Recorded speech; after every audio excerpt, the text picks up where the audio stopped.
Welcome to the Craft Service Table, the podcast where we talk about filmmaking from the perspective of the people who make them.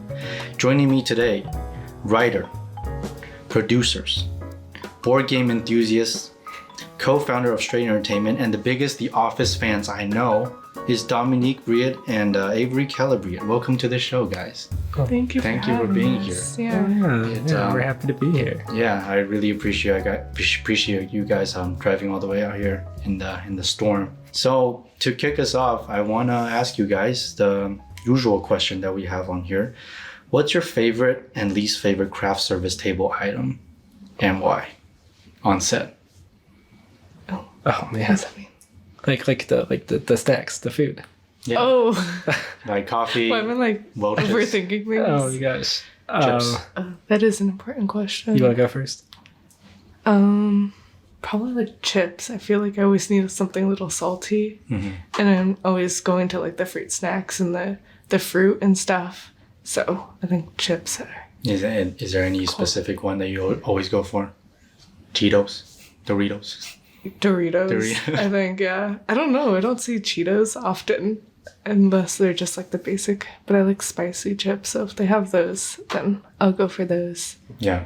But then that stimulation. You always have like the issue with the dust, you know? So that's my trick. When I eat a bag of chip, I like push them up. And then I use my tongue because they stick to my tongue. so I just don't use my hand at all. And they're dirty anyways. So that's my trick. That is some hot tips right there. Yeah. I need to do that. Hopefully you can take it with you. What about you, Avery? What's your favorite? Oh boy. I feel like I never eat the crafties. I don't know. I'm always like setting them up and I never eat them. Croissants. I like the croissants, you know? It's like a solid breakfast, you know? It's good. Yeah, I'll eat chips and fruit snacks, but I think croissants have to be like the number one item. Yeah, I think my least favorite is like granola bars. I don't know. Like, those are my last resort. Yeah. It's like I'm hungry. I need something to actually make me feel fulfilled. You need nutrients. It's like desperate. Yeah. What about you? Do you have a least favorite one? Definitely granola bars. I don't even like granola bars to begin with. Mm-hmm. I don't like eating them regular, especially not on set. Yeah. Okay, but fig bars. Fig bars are great. Fig bars? Yeah, fig bars. Fig bars are okay.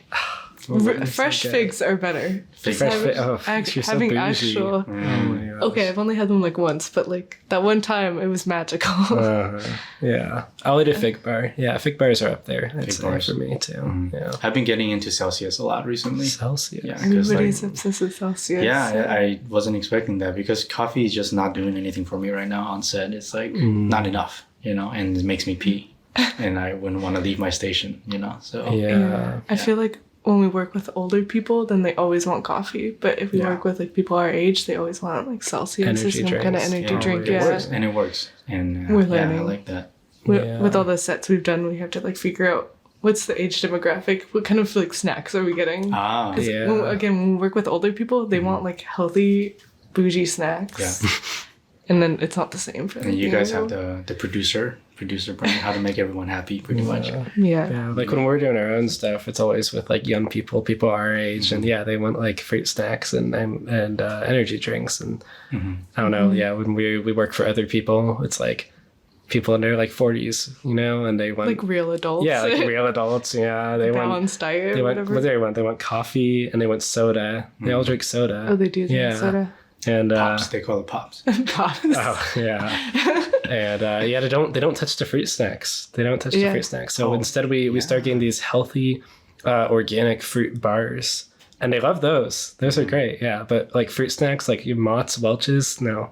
They just I have a hot take. I actually don't like those little oranges. Like cuties on set. Oh. I love eating them, but on set, if I have to eat them, I have to wash my hands first, which is a lot of work. That makes sense. Set, you know, which I don't like. I feel like we always get them, and then they rarely ever go anywhere. Yeah, it takes a lot of work to get through one of those. That's true. Especially if you're like in a hurry, you don't have time to peel it, or go wash your hands and then peel it, and then I think bananas are like a good alternative. Yeah. You know, because like then you can hold the peel still. I think so too. So we always buy bananas, but again, like people don't eat them as much as I think they would. I don't know. Derek will eat the banana.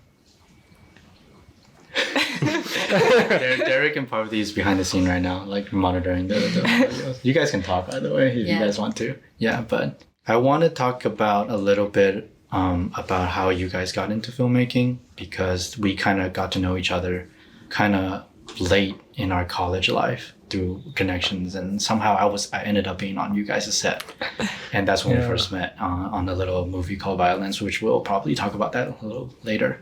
But I just want to really connect with you guys on how you guys found film in the first place, and why movie? Why? Why movie? Why did you pick this god-awful profession? It's a good description. Yeah. You want a why movie first? Do you want me to why movie first? I can why movie. Okay. Yeah, so I actually started out doing photography. My dad got me into photography when I was like in junior high, and I was just running around with my Canon taking pictures of whatever. And I thought that was a lot of fun. I was going to be like a photographer when I grow up. But then I took a film class in high school. It was like really interesting. And I'm like, whoa, it's like photography, but then it moves and you can tell like a whole story. Like with so much more depth than a photo. I mean, I still love photography. Like it's, my first love. But after discovering film, I was like, oh, maybe I should be a cinematographer. That seems like transferable skills right there. And then I went to Long Beach, Cal State Long Beach. And I really got to like produce and see how that works. And I think that really intrigued me the most. So then I've just been pursuing that ever since. So that's kind of my journey. Always in arts, but, figuring out different paths from there. That's why movie. Pretty early on, too. Junior high. Yeah. It's pretty early on, yeah. I came to film very, very late. Like 2017, 2016, something like that. It's like, I never really took it seriously. And then I watched some movies that really changed my mind on filmmaking, and then I started digging into it. Yeah. Oh. How about you, Avery? Cool. Yeah, I don't know where my story starts. I wasn't into I never made films in my childhood or in my teenhood or anything. Really, it was I was always writing little stories or little notes about ideas that I had for stories. I was always kind of told that wasn't a career, that wasn't something you could go do. You can't write for a living, which is silly. You can do that. Now I know that, but that's what I was told always. And so, I didn't really film was a shot in the dark that I took when I was applying to college, I feel like, in whenever that was in 2018. I think that's when I was applying to college. Yeah. 2018, I started applying to schools, and I applied to 5 schools for film, because I was maybe I want to work in film and I want to write for film, or I want to make documentaries or something. So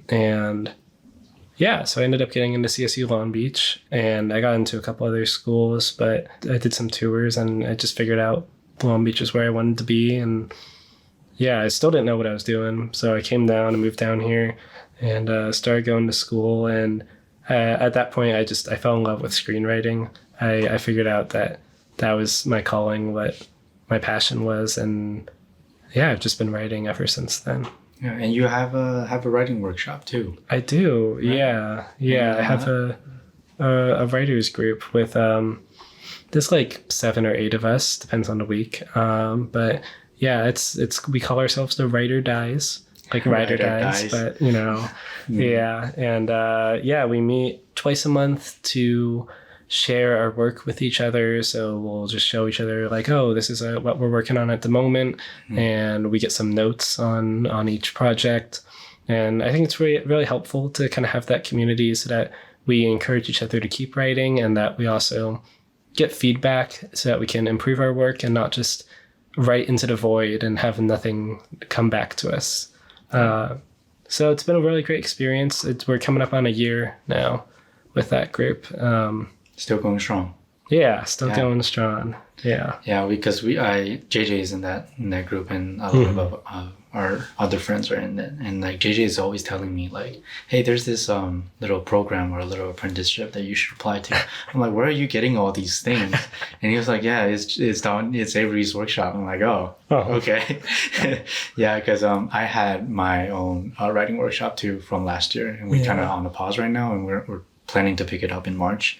And it's just like seeing how you guys do things are just like so structured, like Monday and pitch night and all that stuff, and how that there's no any like you're not forcing anyone to, you're not making anyone to feel forced to do anything, and I really like that quality of it. And I just hopefully that maybe we can like do something like that, you know, to really invite people to write it, because it shouldn't be a thing where people are like running away from what it feels like they're forcing to do. And on top of writing, you guys are producers together. And you guys are a happily married couple, which is awesome. Which is fantastic. A wedding. Yeah, we produced a Yeah. It really did. It felt like producing a film. Oh my gosh, yeah. Doing a wedding. That was our biggest project. Yeah. What's the difference between producing a wedding and producing a film? Honestly, there's not much difference. Yeah. Maybe more background actors that we're used to. And we're like the main characters. That was kind of weird because I'm not an actor. But besides that, you have to figure out lunch for everybody. You got to figure out all the props. You know, budget. It's all the same. All the same. Honestly, We're just so used to being like behind the camera. That's what we're comfortable with. Like, we don't like being the center of attention at all. And then, I mean, at your wedding, like, I didn't like everyone, like, you are the center of attention. Everyone's looking at you and they're like, look, you're getting married. And like, you know, we had to like go up there and like say words in front of people. And like, it was so awkward. Like, I don't know, being up there and like saying I do and everything, you know, like it was cute, but like, it feels like so weird that everyone's staring at you while you're like declaring your love for each other, you know? Like, I don't know. It does feel like a performance. Yeah. And then we had to give a speech. I mean, we didn't have to. I guess we chose to. But like, I guess in a lot of ways, and not in a lot of ways, the weddings are kind of like set. Yeah. I mean, we had two videographers running around, and no, there's like 3 video cameras at one point. I don't know. Everyone brought cameras. Everyone has a camera. Yeah. Nowadays. And you guys work together as co-producers on a lot of projects. And so how does that work? You know, how do you guys, when things go bad or when things are even in pre-production as producers, you know, how do you work together both as co-producer and as partners? You know, how does that work? Yeah, it's interesting. I think it's fun. It's like productive because we understand each other, you know, we know how each other work with life, so we can try to figure this out for set as well. You know, if there's something like one of us is less comfortable, less knowledgeable, then we can have the other person help out, or you know, kind of lean on each other and not worry about feeling vulnerable, because a lot of the film space is like, how do you explain, like, can't show weakness. You can't show weakness. Like, as soon as you're like, oh, I don't know how to do that, then you're like off the set, you know? They're gonna go look for somebody else. But working with like Avery, it makes it a lot easier to just be able to learn the skills, and I can admit, oh, I don't know how to do this, or he can admit that he doesn't know how to do something, we can try to figure out together instead of having that worry. And then it's just also like growing together, like in a relationship, but professionally, because we just want to see each other improve and grow professionally. So is that the ultimate goals for you guys, to be co-producers together? Sure, I don't know. I mean, Avery wants to be a writer, so like that I think might take precedence, you know, if he has like his writing career growing. I mean, I want to be a producer, so whatever means that is.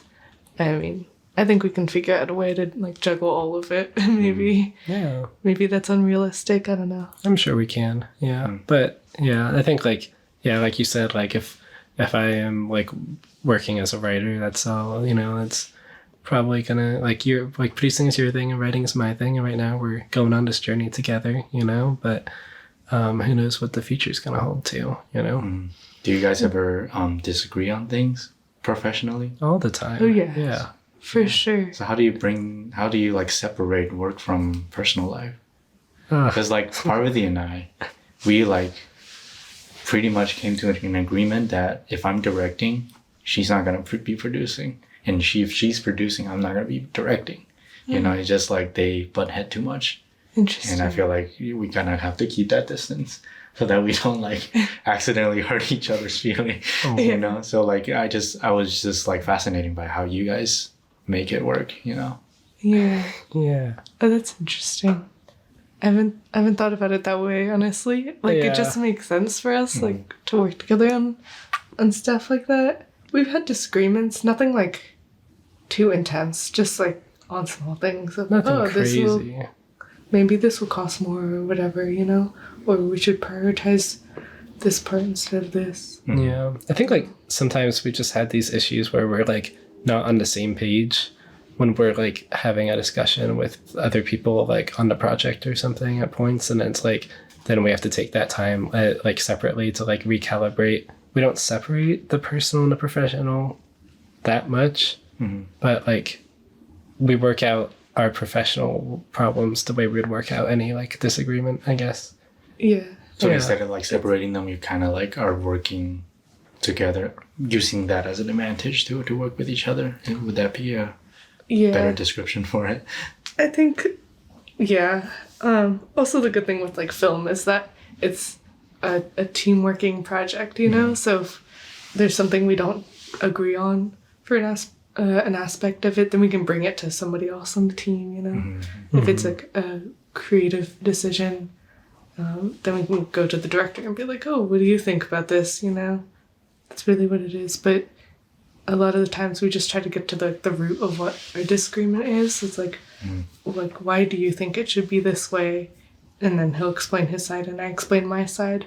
And then we can try to figure out which one will benefit the project more. And, you know, it's what's worth compromising on and what's not. Yeah. Yeah. Just almost like a relationship. Oh my God. Well, it's crazy. That's right. So why producing? So, you know, out of all of the professions that you can pick in film industry, why producing for both of you guys? I mean, you're a writer too, but...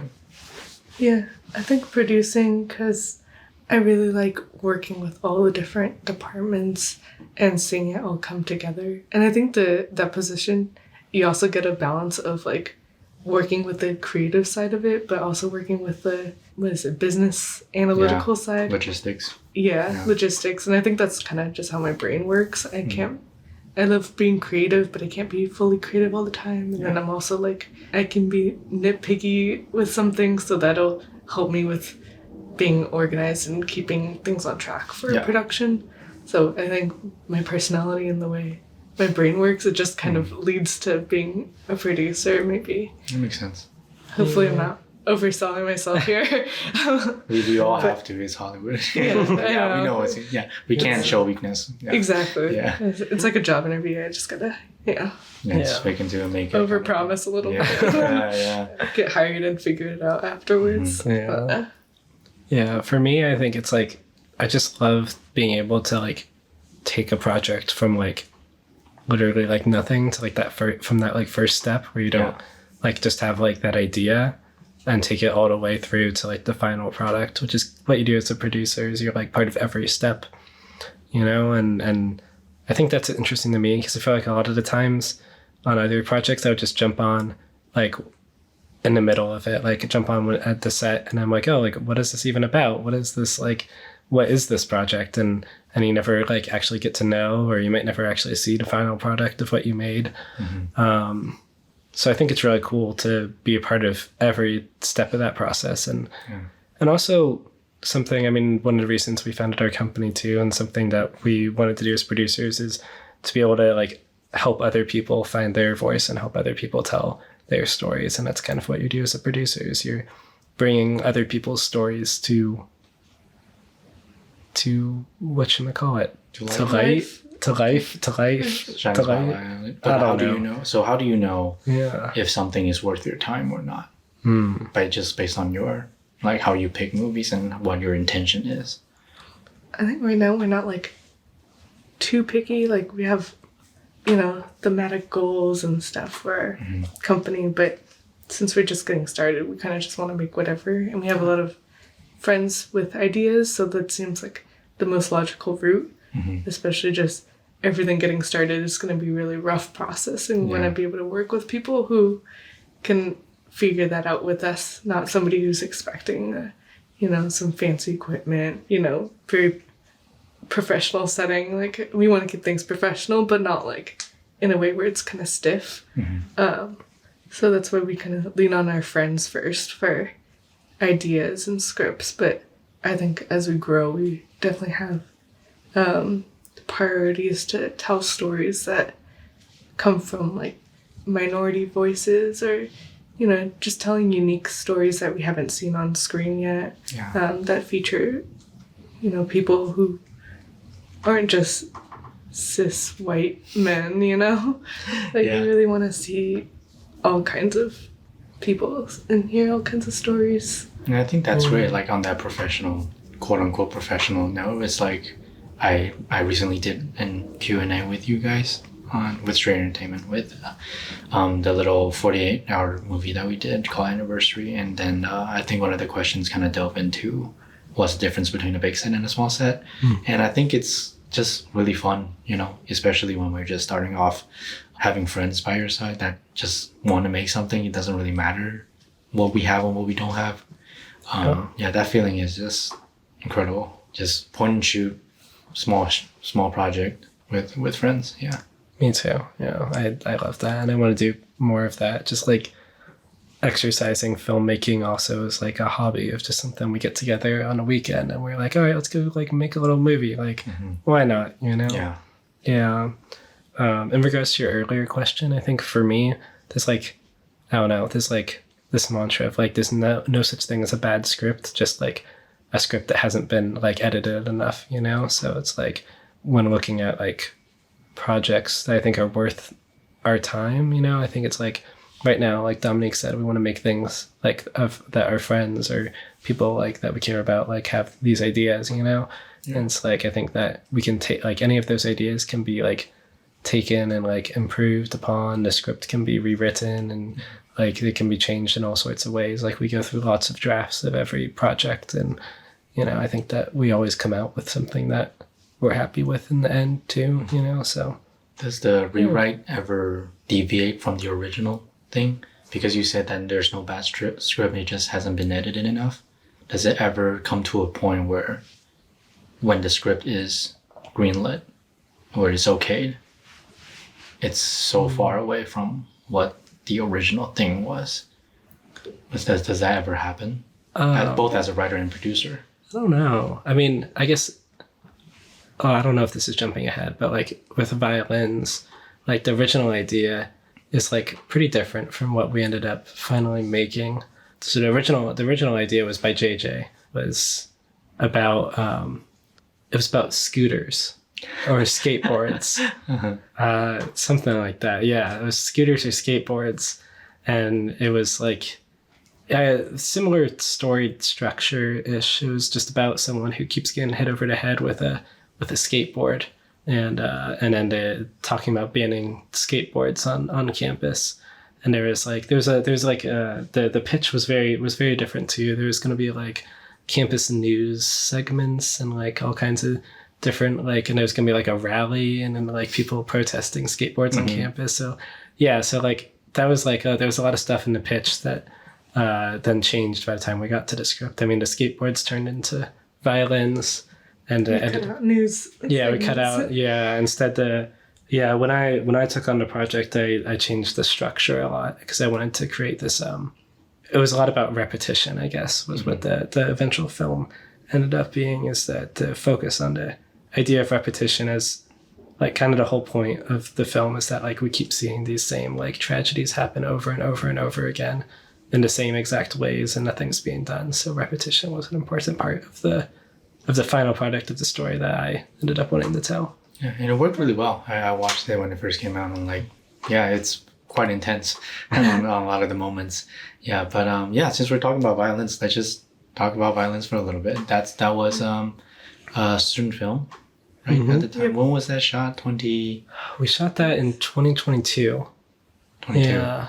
Yeah, It was the last semester that you and I, Howard, we were in school, right? And we ended up shooting it. Oh geez, we shot it in like April, and then released it in May. Wow. Right? Yeah, I think so. We shot it at like the very end of April and released it in May. The project has gone through like a lot though, because it started out as a 22 West project. Oh my gosh. For glass. Yeah. Oh yeah, I remember that. And that's when JJ pitched it. Yeah, it was pitched in 2019. Yeah. And then we did all the pre-production and got all ready for it, and we were literally about to shoot, and then COVID hit. Yeah. So we had to cancel it. And that was like, I don't know, maybe a week before we were actually going to shoot, which was crazy. So then it kind of just died for a while. Yeah. And then Avery took a class and then he pitched that project for with the Neil class. Corbin. Yeah, with Neil. Yeah.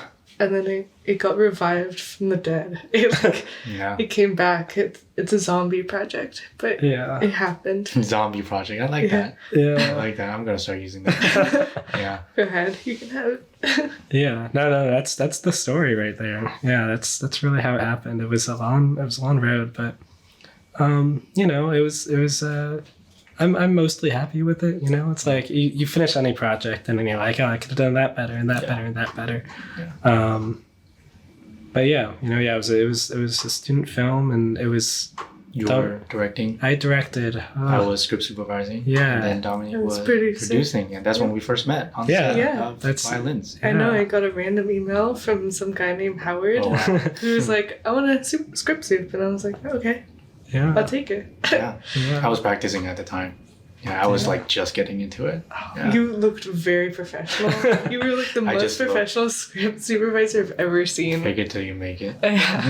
Well, it worked because like you had your timer and your laptop, and I was like, most people just have like a piece of paper and that's it. A piece of paper. Yeah. On a clipboard. On a clipboard. Yeah, that was one of my first script supervising gig. I was a little intimidated actually. Yeah. I thought you've been doing this for like ever.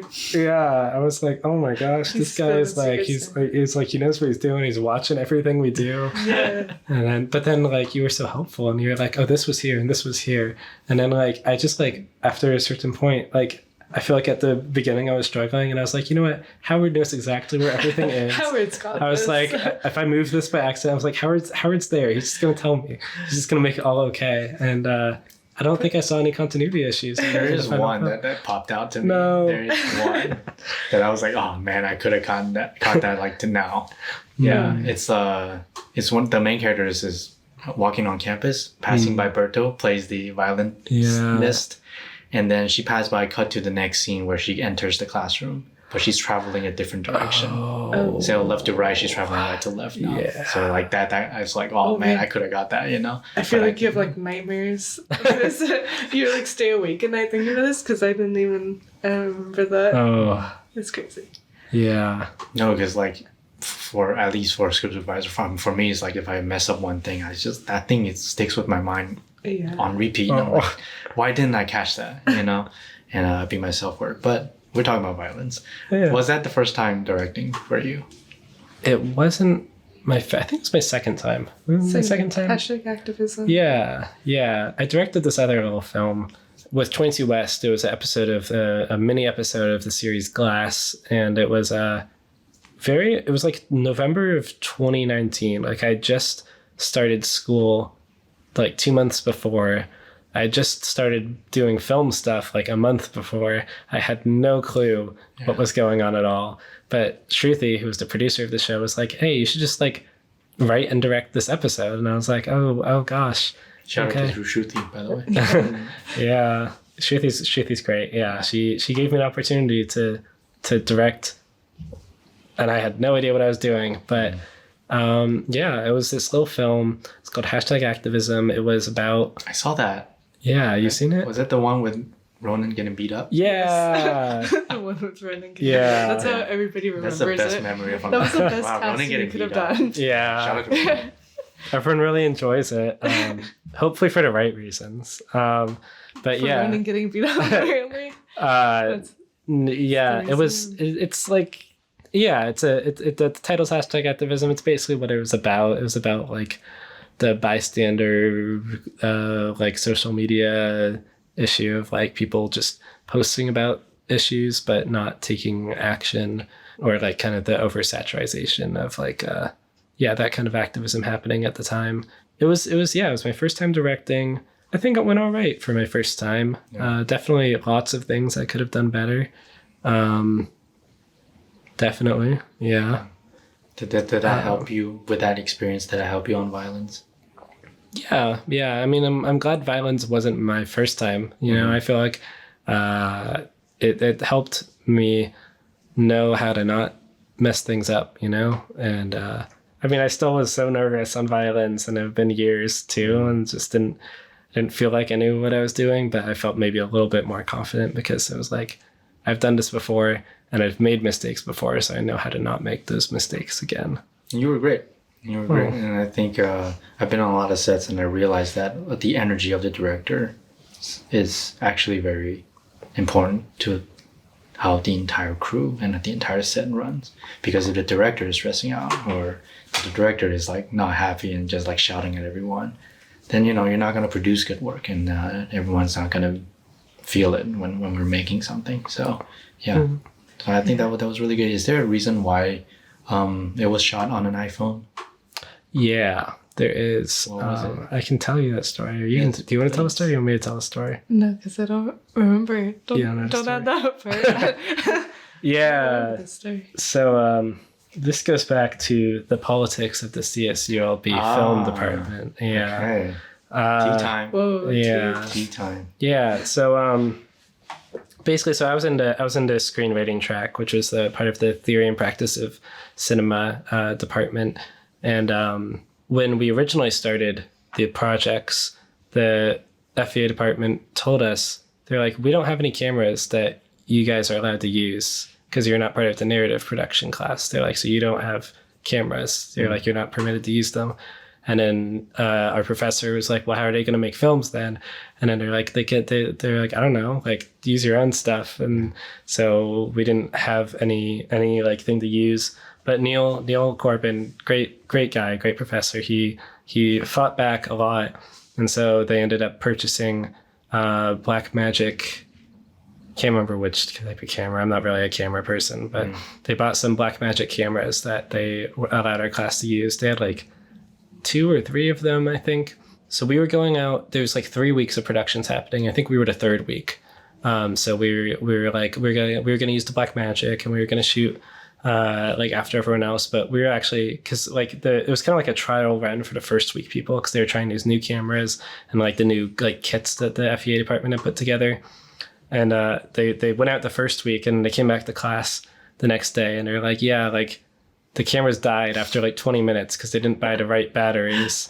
And then like they didn't have the right hard drives in the kits, and so then people weren't like getting, like they weren't able to film for very long, and they weren't getting their footage like in the right places properly. And then at that point we were like, Dominique was producing, and so I was like, hey, how would you feel about just like shooting this on an iPhone? And she was like, yeah, that's fine. Yeah, she was cool with it the whole time. She didn't really care what we shot on. She was just if it gets the product, if it gets the job done, then it doesn't really matter, you know? Was that stressful though? Like when you heard that you can't use a camera anymore? It was just like a lot of drama back and forth. And then I'm like, we need to get like people who know how to use the camera and everything. And if we don't have all the right resources, then it's going to kind of fall on us to get, like, fill in the gaps with stuff. And then when he was like, can we just shoot on iPhone? I'm like, yeah, please, because it sounds like so much easier, and plus it's more unique, you know? Like everybody's trying to deal with this like big bulky camera equipment, and it really just simplifies the process, you know? Maybe it's not as technical, you might not get the perfect image, but like, I mean, it worked for us. Big camera takes a lot of time to set it up, you know? I feel like you're spending a lot of time doing other stuff. I liked how it turned out, because we did have our own, well, it's Dominique's, but you know, like we got married, so we could share everything. Cheers now. Yeah, so Dominique had the DJI like phone gimbal, so like for the iPhone, the gimbal that like, you know, it was cool. Like, It was a good nice excuse to use that. It was, too. yeah. Like, when else are you using it? Like, Yeah. I ended up being the DP for ViolinS also somehow. I don't know. How did that happen? Yeah, we were like trying to find a DP and just no one wanted to DP. Isaac was doing that. He was the cam up. Yeah. Oh. Yeah. We actually had 2 different cam ups. Isaac was cam up on the first day, and then Jason Bogus was cam up on the second day. Yeah, but I am not a DP. I don't know anything about cameras or aesthetics or what looks good on a camera. I feel like so that wasn't great, but also then I was more able to make that decision. I was just like, we're gonna film on iPhone, you know. I was like, whatever, you know. But yeah, that is a regret that I have from ViolinS, is that we couldn't find a DP in time because everything was just so like close together in the scheduling of it all. Yeah, I think everybody was like overworked from every single production. Yeah, like during film school, like there's a production going on every weekend. At least 2. I feel. Yeah. And it's like all the same people doing every single production. So like, I get it. You know, everybody asked. We asked. We're like, oh, we're busy, or we're like burnt out. Like I need a nap. Yeah. I understand. Yeah. And we've graduated for how many years now? For me and Avery we've been out 2 years now. Almost 2 years. Almost 2 years. Almost 2 years, and Makes you graduated 3. a little early. Mm-hmm. Yeah, 3 years. So, 1 year earlier than you. Yeah, so I guess we all have some more experience now outside of school. Mm-hmm. Yeah. Any war stories as producers, as writers that you guys want to share on set or in production? War. Interesting war stories. Sounds kind of dramatic. It does, I don't know. yeah. I mean, this is what it's for. Like every film set person has a war story. Derek has a lot. You talk about on your episode. And I have a lot too. But do you guys have any war stories as producers and writers? I guess I do like contract production work for this company called Creator Up. Mm-hmm. So they hire me as. Can we leave that in? Huh? Should we cut that out? Yeah, I think that's fine. Yeah, you're good. We're gonna talk shit about that. Oh no, it's not like. It's not like that. It's just like, I guess it's just, you know, what you say during a job interview, like, oh, here's a bad story, I guess, but it's not like awful. Mm-hmm. Nothing against Creator Up. It's a great company. Great company. But we had this like project with them, so I was hired on for a couple months to do that project, and then we were like halfway through pre-production. No, over halfway. We were almost gonna shoot 2, and then the client just had like canceled every video production that they had going, so that kind of sucked that we just like did all this work, hired all the voiceover people and all the we'd shot cast. Like half of it, right? Half the voiceover. No. I don't know. Actually, I don't remember. But yeah, so we were like literally in the middle of it, and then everything just like halted. And then they're like, "Oh, we might pick up sometime," and it's been like half a year. So yeah, it's not. Yeah. I don't know. I don't know if it will, but maybe you can have hope. But yeah, then there's one more story. That's, I guess, the moral of the story is that like the film industry is unpredictable. Like things literally just change. That was also at the same time as the strikes, but unrelated. Had nothing to do with the strikes. It just like also just stopped. Like the worst time ever. I mean, Avery and I, and all of us. Yeah. We like got out of college, and then fucking strike happens for like a couple months. I'm like, all right, guess I'm just gonna like die, starve. Oh my god. Yeah. Yep, that's exactly what happened. That's a good war story. I like that. Yeah. Any war story for you, Avery, on set? Oh man, I'm trying to think. Do I have any? Yeah. I don't know. I don't go on set that much. I don't know. I think the takeaway is just, it sucks to work with people who aren't as committed to the craft, you know? Yeah. Like if they don't care about it and you're putting in a lot of work, it's like a group project. I guess I'd just say generally, when we were on ViolinS, I mean, you were there, so you might remember this, but yeah, we just had someone who didn't want to be there, and then lied to us about that they were leaving, and then tried to take food from the set, and they had to be kicked off, and they threw a temper tantrum. Wait. Yeah. So yeah. We had the AD there, Cinderella. Oh yeah. Yeah, who's great. Love her. Yeah. And she was like managing all the crew. I was trying to get ready for like the next part of shooting because we had just moved locations, and then like they were setting up lunch, and so one of the actors had just arrived. I was working with the actor, and then then all this was happening at the same time, and Cinderella's like, this guy won't leave. And we're like, wow. Oh man. So yeah. Wow. It was flashbacks. Yeah. Wow, I didn't know that. Yeah. Yeah. It was dramatic. It was way more dramatic than it needed to be, Like I've had one where one of the actors called us on set. They were supposed to be on the second half of the day as a day player or something. And then they called us during lunch. I was like, my car broke down. I can't do it. And then somehow we put it on speaker because that was such a like very tight knitted set and everyone's friend. So we put it on speaker and everyone's conclusion was like, oh yeah, they're fucking lying. It doesn't sound like that's what's happening. You just probably were too nervous to walk on set or something, So we had to figure. I forgot how we figured it out. I think we put a PA, for the actor. Yeah. It's always the filler. Yeah. That's what happened to Avery. That is what happened to me. That's true. That's my other war story, I guess. The actor didn't show up. Yeah. Well, yeah, because you had an actor. So Dominique was the production coordinator. Yeah. Associate manager, producer. Something like that. Yeah. Who knows? Here's their title. Yeah, but you can tell what happened. If you want. Want. Yeah. And it was just like the night before the shoot, the actor dropped out. I don't know why. They just emailed saying they can't do it. So it was just a panic. The producer was like, we got to find somebody. We're trying to, figure out somebody to fill in. And then the next day, it was a shoot day. And we still didn't have anybody.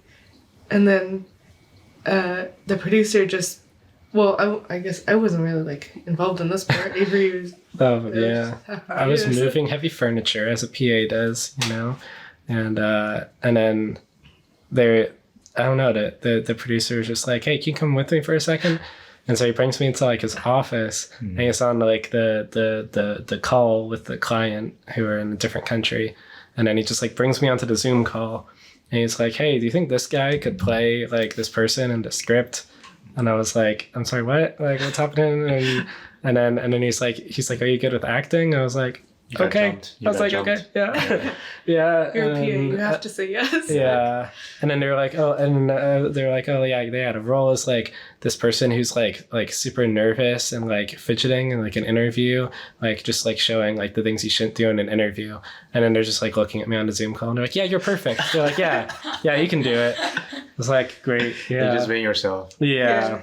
Literally. Yep. So I ended up acting and everybody on set said he did great, though. Yeah, but that's what you tell someone, when they get shoved into an acting job last minute. Yeah. Of course you tell them they're great. You're fucking horrible. Too many prep. Yeah. Fucking loser. Yeah. I don't know if I was great, but... You were great. Yeah. You were. Where can we watch that? I want to watch that. I have the clip somewhere of him. Not the whole video. Avery got his reel. Yeah. I can't say. I signed an NDA. Yeah. Since you say you're not on set that much as a producer, what's your biggest fear when it comes to writing as a writer? My biggest fear. Wow, that's tough. That's a good question. Yeah, I mean, I think every writer's biggest fear is rejection. I think that's kind of the name of the game. It's just you're always writing and then someone doesn't like your stuff. And that's sad. And I feel like I've at least gotten over that a little bit where I'm if someone doesn't like my stuff, then it's not for them, Mm-hmm. And that's okay. So do I have a new biggest fear? I guess my biggest fear is never making it as a writer.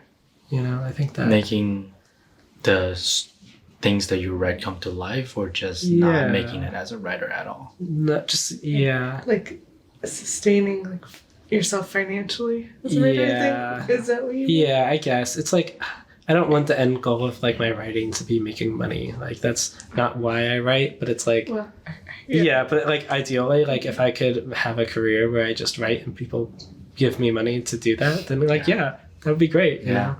I don't write for money, but like if you're going to give me money and I get to write, then yes, that's That's a fine line there, like very fine line. Yeah.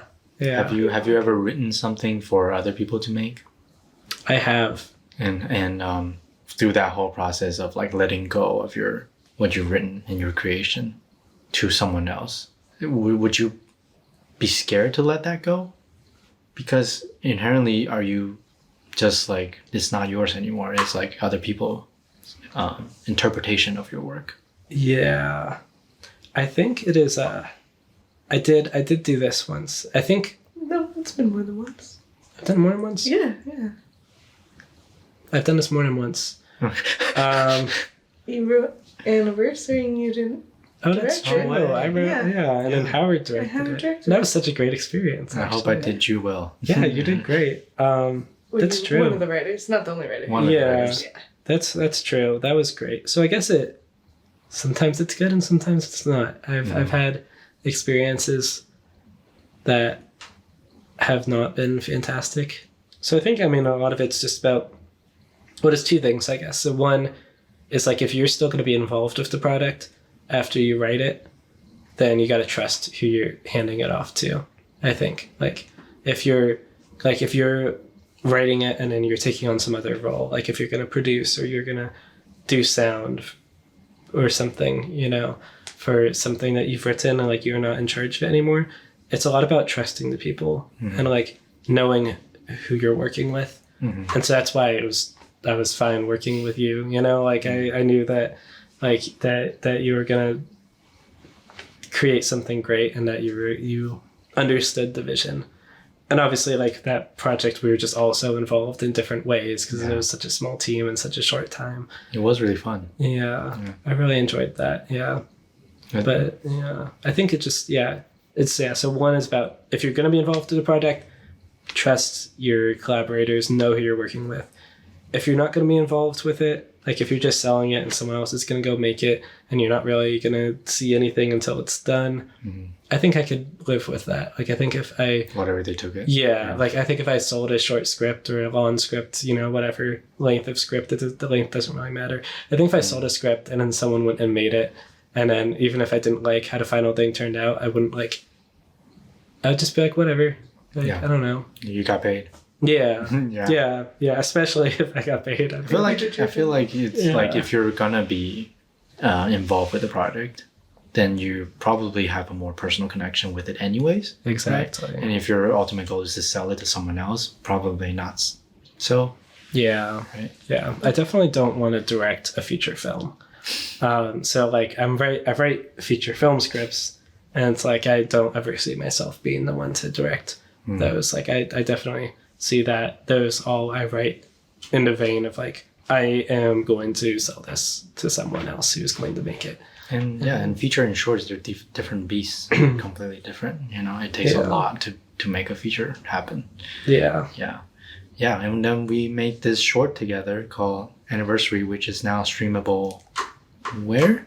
On YouTube. YouTube and where? Instagram. On Stray Entertainment's Oh, what is YouTube that? I never channel. heard of that. What? What's Stray Entertainment? Stray Entertainment. Can you That's please tell me about crazy. that? What is that? Wow, I'm so glad you asked, Howard.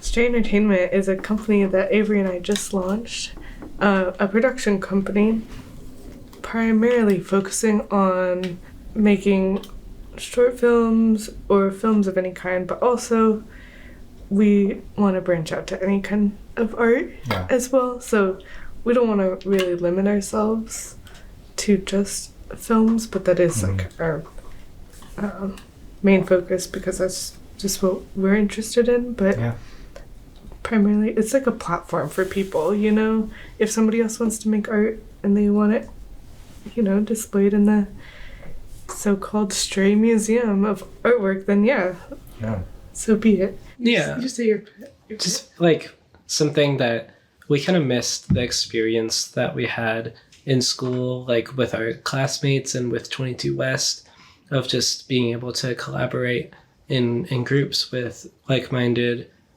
people interested in film and to have a space to really create together.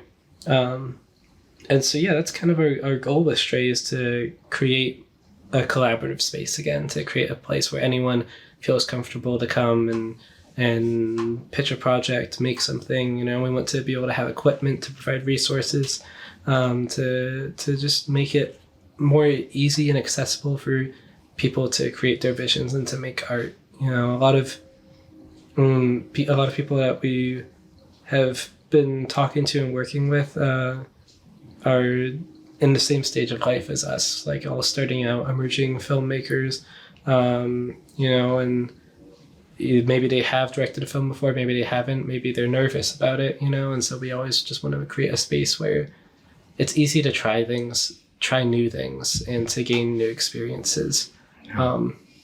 Because that's, you know, once you finish school, once you're out in the real world, sometimes it feels like people don't want to give you that chance anymore to try new things and to get out of your comfort zone. You're kind of stuck in doing what people expect of you. And so that's something that we value, is just to be able to fail safely, you know? Yeah, I think that's one of the biggest difference between like student films and outside. It's just, there's almost no room for mistakes. Yeah, you kind of have to make everything right. Know what you're doing. Which is literally impossible for anyone. You know, I make mistakes all the time. Everyone makes mistakes all the time. Yeah. And it came to me as a surprise when you guys announced the Strain Entertainment. It was during the premiere of Anniversary, right? And you guys did a whole presentation, and then like at the end of it, it's like, we're starting a production company. I'm like, what? Yeah, that's just like such a pleasant surprise for everyone. Talk to me about the name. Why call it Strain Entertainment? Strain Entertainment. Yeah, that's a good question. So we're debating a lot of different names and trying to just figure out what this company means to us and what it'll mean to other people. And so with the name, there's kind of two different meanings. One is, our goal is to make stories that stray away from mainstream media stuff. So kind of like what I mentioned before, telling stories that highlight unique and diverse voices, stuff we don't typically see on mainstream media right now. Yeah. So that's like one of the main goals for Stray. And then the other meaning of Stray is like, both Avery and I have felt like we're on the kind of the outside of society, not physically, but like emotionally. You know, we don't always connect with people. We're not always on the same wavelength as average people. I don't know, you know? I understand. Yeah. So we're thinking like, oh, you're like straying. You're like the strays. And we want to gather people who also feel kind of that similar way, not limited to, but be able to connect with people and bring them together in one community, so everybody feels like they have a space, especially for artwork, which can be super vulnerable. You know, people put a lot of their own life experiences and emotions into art. And we want to make sure that it's like a safe space where people can explore that and stuff. So it's like the duality of the name. Does it come out in the art that you guys produce as well? We hope so. That's our goal.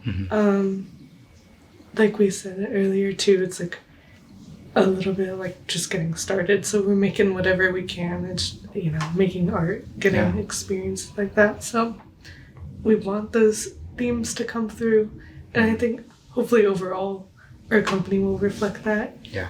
Maybe not nitpicking like each specific story will have all those themes and meet all those requirements, because again, we're also working with other people who have their own stories to tell, so it might not align exactly with the exact stories we want to tell, but that's kind of the whole point of it too, you know? So I think overall that's the goal. Yeah, I mean, a lot of it is art for art's sake. That's the way I kind of think about it, is like, at the end of the day, like, someone had an idea and you're turning it into something that you can look at, something you can read, something you can listen to. Yeah. And I just think that experience within itself is valuable. I mean, like Dominique said, we have like this mission statement of the kinds of stories we want to tell, but it's also like the main mission is just to be able to tell stories and to make stuff, to highlight voices, you know? So like, yeah, I mean, it's just really important to us to tell our own story and also to allow other people to tell their stories too. Like we don't want anyone to ever feel like they can't make something because it doesn't align with like what we are feeling, you know? Like there's a lot of like, we just don't like, we just want to help everyone realize their own stories and tell what they want to tell. I guess it's like making art accessible too. Yeah, you know? that's really great. Yeah, beautiful. And so that's where the name came from too, because it's just like we said, we always felt like we were on the outside. We didn't always feel like we had access to those spaces, and it's like even if we did have access to those spaces, sometimes it didn't feel like you did. You know, I mean, like being like queer people with mental health issues. You know, it's like it's just really hard to always feel welcome in spaces, even if they have been open to you. Yeah. So. Yeah, we just wanted to create the open space that we always dreamed of. Yeah, that's really good. That's really beautiful. I would imagine that's a lot of it is kind of like your short-term goal right now is to like produce movies with people who have a voice. We did Anniversary is technically our first one for Straight Entertainment, and there's another one coming, right? Would you guys want to share that too? Definitely. Yeah. So the next one that's going to come out is Search History, directed by our friend Alex Witz. And this short film was pitched in a slew of short films as part of Avery's... the Writer Dice. Writer Dice. Yeah. So we had a pitch night where we had kind of a little bit of an assignment for them where they pitched short film ideas specifically for the idea of producing a fish tray. They didn't know that at the time. They knew that I didn't even know that. I think I sat in on that meeting. You did. And I didn't know that. Yeah. They knew that we wanted to make it. That they wanted to be able to. The idea was for them to be able to be made on a low budget. Yeah. You know, producible ideas. That's kind of all they were told. Short films. Able to be made, but we did have the idea of like creating Stray and then producing them as part of that. So that was with Search History. That was like the beginning of it. We kind of looked at the options that we had and the resources we had at the time, and we were like, hey, this one seems doable. Like it all takes place in one living room, with like 5 actors. So you know, it seemed really accessible and achievable for us. So. And it was a good way to get it started. So we appreciate Alex Witz for working with us on that. He was like our guinea pig, but he was like grateful for the experience. So it's like it was beneficial all around. So I think I'm excited to see that one come out. It's a comedic short film. When is it coming out? And what is it about? It's gonna come out in April. What is it about? It's a group of 5 friends. They're playing a card game called Dare or Dare. Yeah. You want to explain more? I guess so, yeah. So you're playing a card game called Dare or Dare. It's what you expect, you know. You draw a card, it has a dare on it, you gotta do the dare. Yeah. I don't give too much away, you know? Yeah, but I guess the story starts when one of them is dared to reveal their search history to the group. And for some reason, they don't want to. I see. And that's where it all takes off. Fishy. Yeah. All right. Yeah, look out for that. It's going to be released on Straight Entertainment's YouTube channel in April? Yep. 2024? So, look for that on Straight Entertainment's YouTube channel. Also on our Instagram, Straight Entertain. Yeah. That'll have all the details, behind the scenes photos, promo content, all kinds of stuff for that. Definitely be seeing all that coming soon. Yeah. Yeah, along with other projects that may be coming out too. Yeah. Do you have any long-term goal? What's the long-term goal for Straight Entertainment down the road?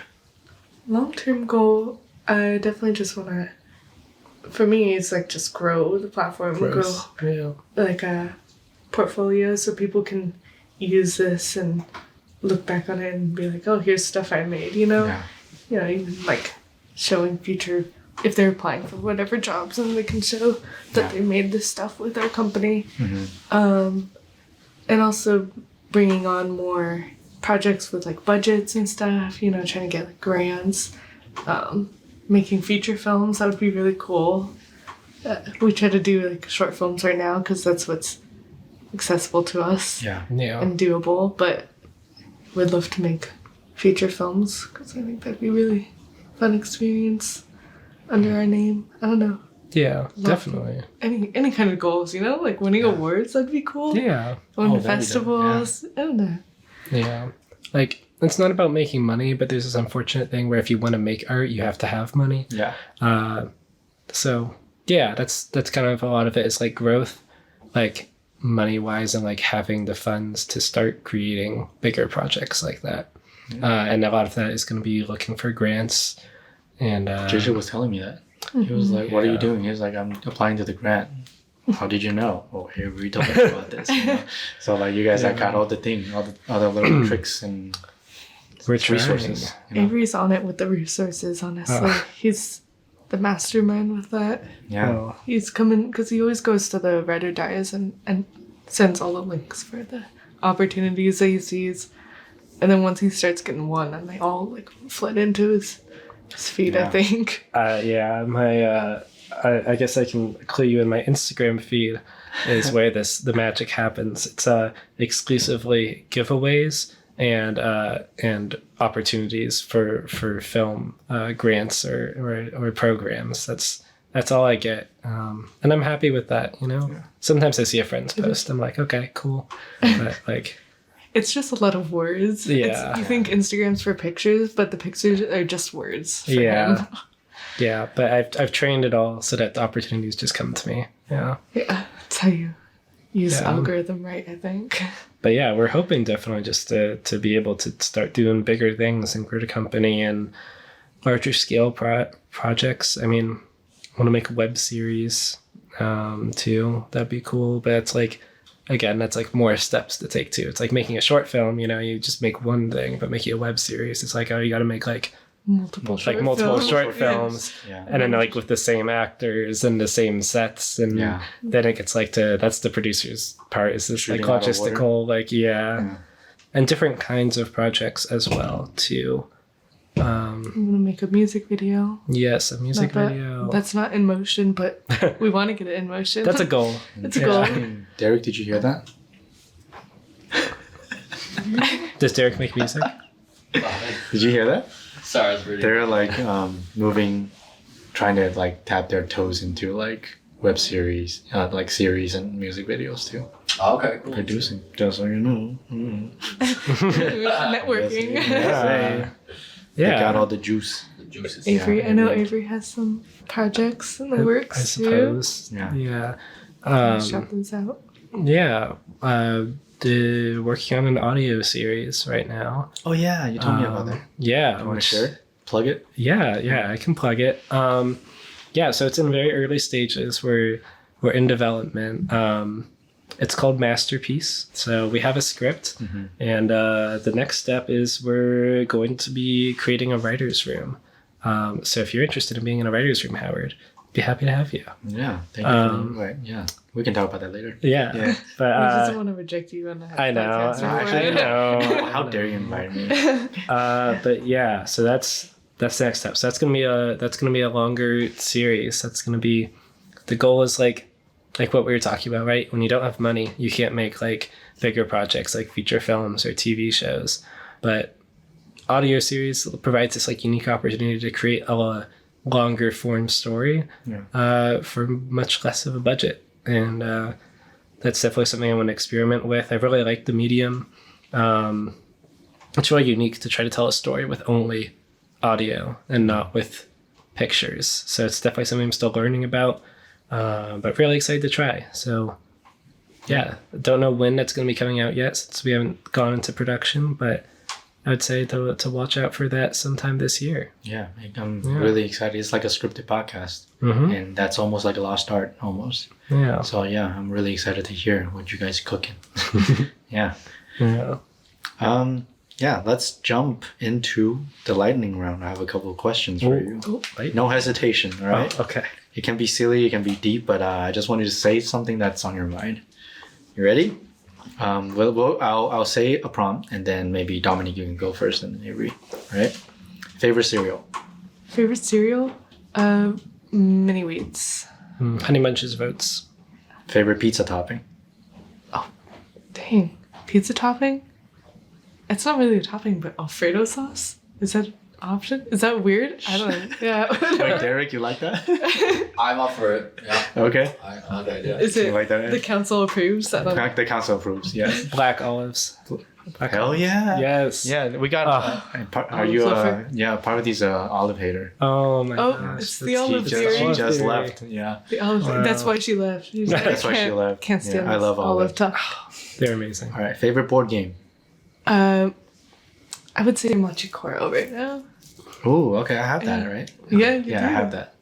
I love it. Oh man, do I have to pick a different one? Well, if you like the same one, that's great, because then I have somebody to play with, you know? Well, yeah, I like Machikoro too, but I'm trying to be unique here. Machikoro. All right. That's fine. One of your favorite movies and why? Just pick one. My favorite movie is Rebel Without a Cause, because I just really love the story of, like, the teens figuring out their life and just growing and into adulthood and all that stuff. Them running around. Also, it's just fun. They're going around like the Griffith Observatory and it's kind of chaotic. I don't know. Yeah. James Dean has my heart. Oh, sorry. Like, All good. My favorite movie is Chef by Jon Favreau. It's it's fantastic. No, I love it. There's so many good food shots, so it's always gonna make you hungry. But man, it's like this is a really like heartwarming like road trip movie. It's really about the relationship between a father and a son. Yeah. More than it's even about food. But yeah, I don't know. It's just it always made me feel happy, and I really enjoyed that. And ending's great. I think it's a great ending too. I'm gonna go check that out. I've never seen it. Yeah. Yeah. One of your favorite filmmakers? Just name one. oh, God. Oh, It doesn't have to be Greta directors. Gerwig. Oh, Okay. yeah. Greta Gerwig. Okay. Sure. Doesn't have to be director.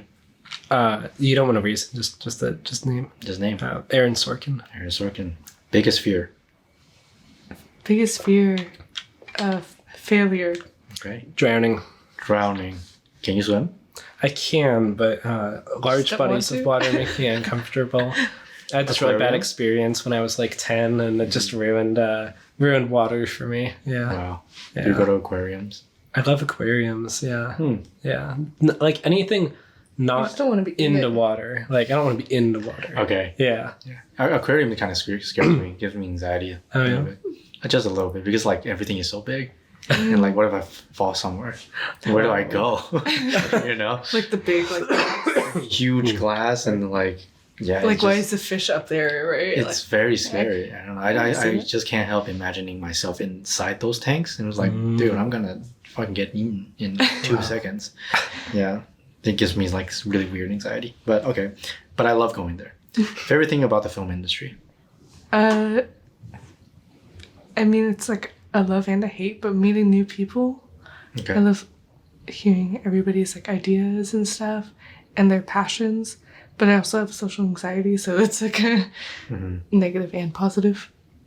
I just love like the creativity. Like everyone I meet is so creative and has so many ideas, and like I love that like it's kind of like wild that you don't even find the same idea twice. Like almost no two people you meet are gonna like have the same concept, the same idea for a film or a TV show or whatever. It's like there's so much uniqueness out there, and I think it's really refreshing just to like to be in a space like that where everything's so different. Least favorite thing about the film industry? I think it's like the unreliableness. I think you never know when the next gig is gonna come up, or you always have to just rely on who you know and stuff. I think it's a little bit stressful. Yeah, I think that culture can be toxic at times. It's definitely like tough. It's definitely very there's a toxic like masculine nature to a lot of the work in the film industry. That's very difficult to deal with. That's a good answer. I Yeah, wish I it's said that. like being on set. And you know, whenever I feel like whenever I've been on set, there's always a large group of men in charge or in the camera department or something. And there's a lot of insular attitudes. People don't want to teach people new things or help other people get in, and it's just it's tough being in those spaces. That's not really the kind of man I am. It's just like it gives me the ick, you know. It's very gay kept. Yeah. Hollywood's a small town. And like the more sets I go on, the more I realize Hollywood's a small town. Like everyone knows everyone. Yeah.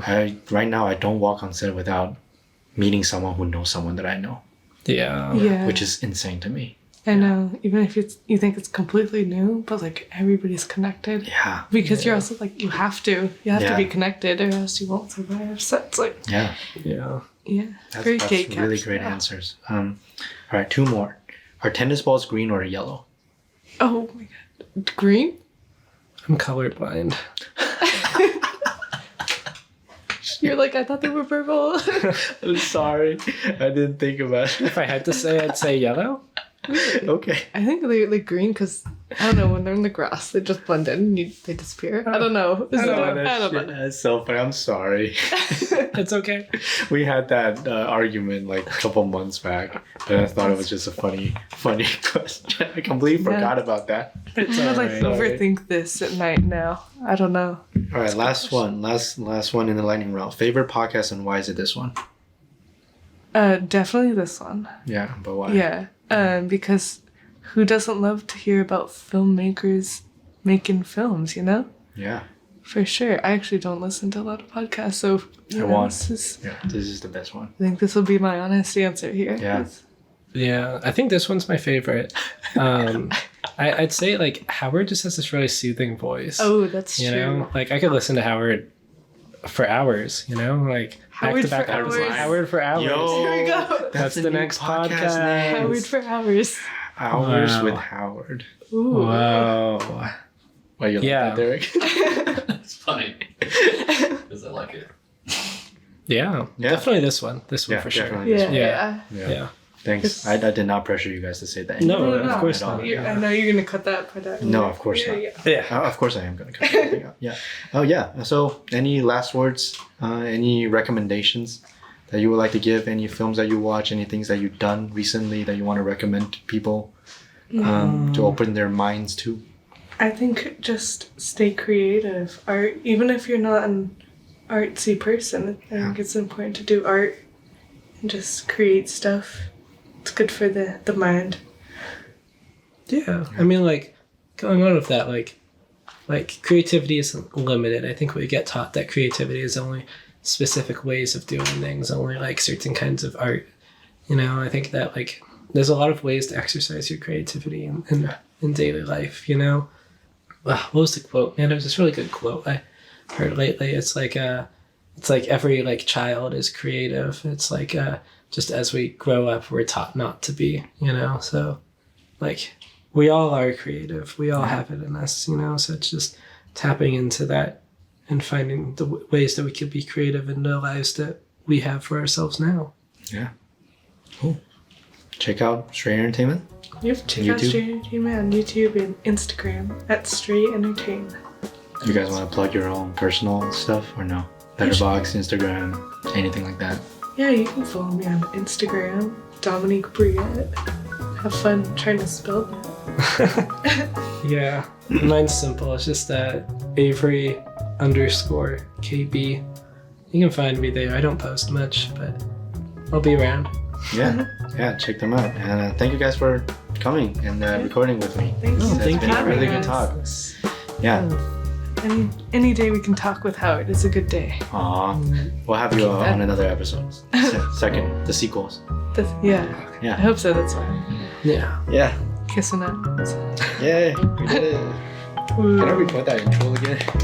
You want to record the intro? Yeah, I want to record that intro again. Alright, do you want me to just start a new take or just and then you boop go? it. Okay, cool. Go. Why'd you redo it? I just didn't like how I said it earlier, so I just thought that's another version I can use. I feel like Howard could voice over movie trailers. Yeah.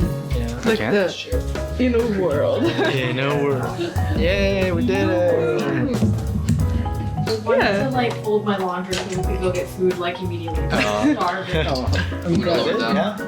Yeah. Yay! That's good. Yeah, I hope you That's guys what have people fun. are gonna do to it. I liked your idea with the story, but with just audio. It just reminds me of like back in the day where they used to like tell like stories through the radio. Yeah, radio. Orson Welles. Yeah. So yeah, that's cool. That'd be cool to bring it back. Yeah.